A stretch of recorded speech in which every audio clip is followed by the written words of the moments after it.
I love my name. People, so I work at Panera and I'm a cashier, so I have a name tag, and people are always trying to guess like my name. So they're like, is it Safiyah? I'm like, no, it's Safiyah. And they're like, oh, that's so pretty. And I'm just like, thank you.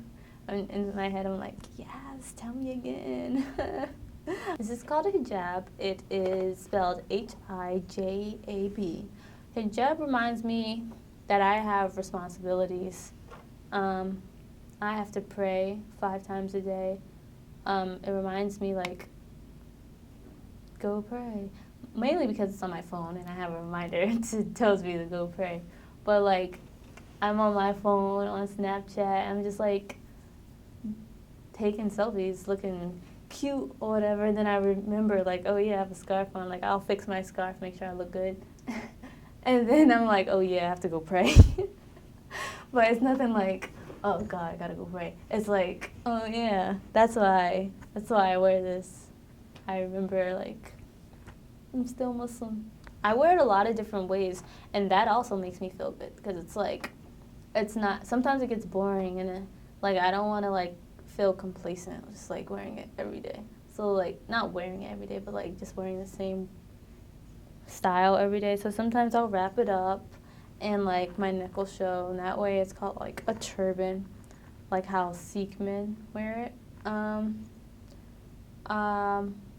there's different kinds. It's ones that come down like this. It's called a kimar. Um, the kind that covers your face is called a niqab, and it's usually all black. And the ones that cover your face and your eyes, it's called a burqa, and they usually wear those in Afghanistan. Androgynous. Um, not all the time. Sometimes my mom's like, "You dress like a boy," and I'm just like, "No, I'm just comfortable." Sometimes I wear hats, like caps. Sometimes I wear them backwards. It's because I think it's cool. I look cool. People don't expect it. Um, I don't know. I dress comfortably, I think. I do try to look nice. And sometimes I do try to look androgynous.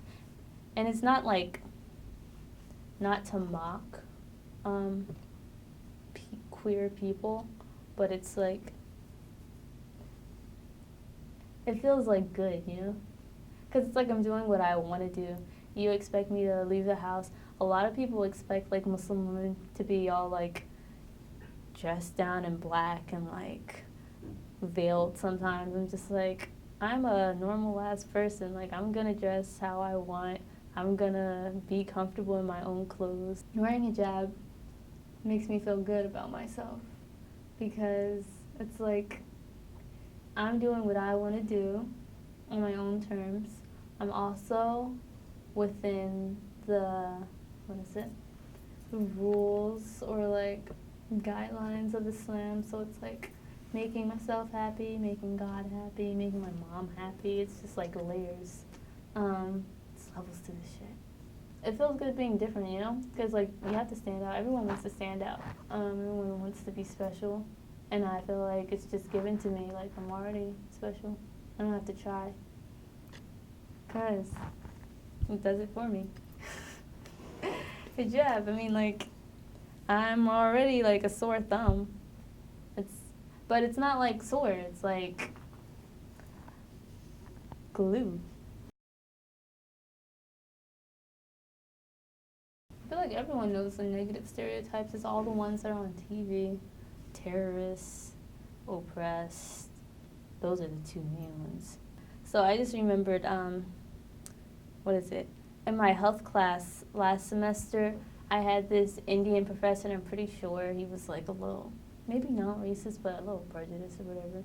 So we're talking about drinking and all these like stories and stuff, and he's like, raise your hand or like give me stories about like negative effects of drinking probably. And so we're going around the classroom and I'm just like, I don't drink. And then it's just like he's like, well, before I said that, he's like, you probably don't need to tell a story or whatever. I'm just like, you don't know my life. Like, just because you know rules about things I'm supposed to be doing, you're making like prejudgments because of how I look, and it's because I wear a hijab. So you're expecting me to conform to like your ideologies of what you think Muslims or like Muslim women do or don't do. And so it's just like blown. But you know, it happens pretty often, so I'm just like, okay, whatever. I often don't try to like change people's opinions, because like people, if they have like a mindset and they're not like willing to change it, then you shouldn't like go into a conversation trying to change someone's mind, no, because then it's just like you're arguing rather than like conversing, you know? The bus. So I take the bus every day. It's like normal or whatever. And like you get so used to it, it's just like, please, like I don't want to sit next to you. You don't want to sit next to me.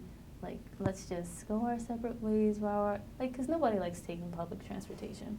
But, like, sometimes I'm like, I just noticed, like, I really did just notice that you didn't sit next to me. And it's not like I'm offended or anything, but it's like, is it because I'm Muslim? Because I know I'm not the only black person on this bus. I'm small, so, like, I take up a small portion of the 2 seats. And there'll be, like, a bigger person taking up a big portion of 2 seats. And you go sit next to the bigger portion where you're obviously uncomfortable just so you don't have to sit next to me. I'm just like, okay, like, do you, but was that intentional? I don't know. Black people will recognize that I'm black and they're comfortable with that, but like white people, and I'm Muslim, so it's like they're like, ooh, a little hesitant, you know? But my first friend actually was white. I met him. His name is Nicholas. His name is Nick. He's always like interested in like me being Muslim. So like he's like, I don't have Muslim friends, and I'm just like, I could have guessed that.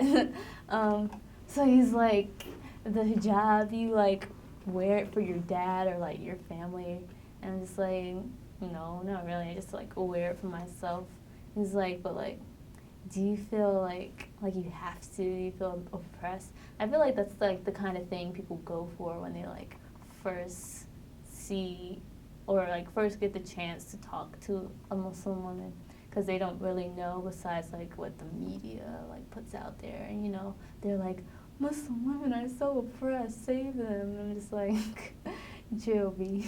So like I just like, but as I usually do, have to like explain to him like, no, it's like, it's a chill thing. A lot of Muslim women choose not to wear hijab. It's like something you do when you feel comfortable, like when you feel comfortable being yourself in it. You shouldn't wear it for the wrong reasons. And I'm cool with myself now. I know like a lot of my Muslim friends who did feel like, I guess you can say, feel oppressed or like feel like they had to wear it, took it off. And like at least 3 or 4 of my friends, but it's like they're trying to like work on themselves until they feel comfortable in it, because a lot of it is stress from other people. I feel like people are intimidated sometimes because they don't know how I'm gonna come off, or maybe it's like a humble thing and they don't want to come off bad, but like I'm definitely not the person people go to talk to first in like social events or like just like normal settings. So sometimes it doesn't feel good, because it's like, come talk to me, please. I'm not gonna be like, I'm kind of shy too sometimes, so I'm not always gonna be the first one to go up to talk to people. So I want people to talk to me sometimes, but they don't. But it's okay. The main question I feel like Muslim women get is like, do you have hair? Do you wear that in the shower? Yo, one time I got, so when you wear hats, do you wear hats under or over your scarf? And I'm just like, do you hear yourself? I just put a hat on. It's so weird. People, like, they think you're so, like, different. I wear hats just like you wear hats. I shower just like you shower. No, I don't wear a scarf in the shower. Like, what kind of, who does that? I enjoy flipping my scarf in the wind because I ain't got no hair to flip. I do have hair, but you know.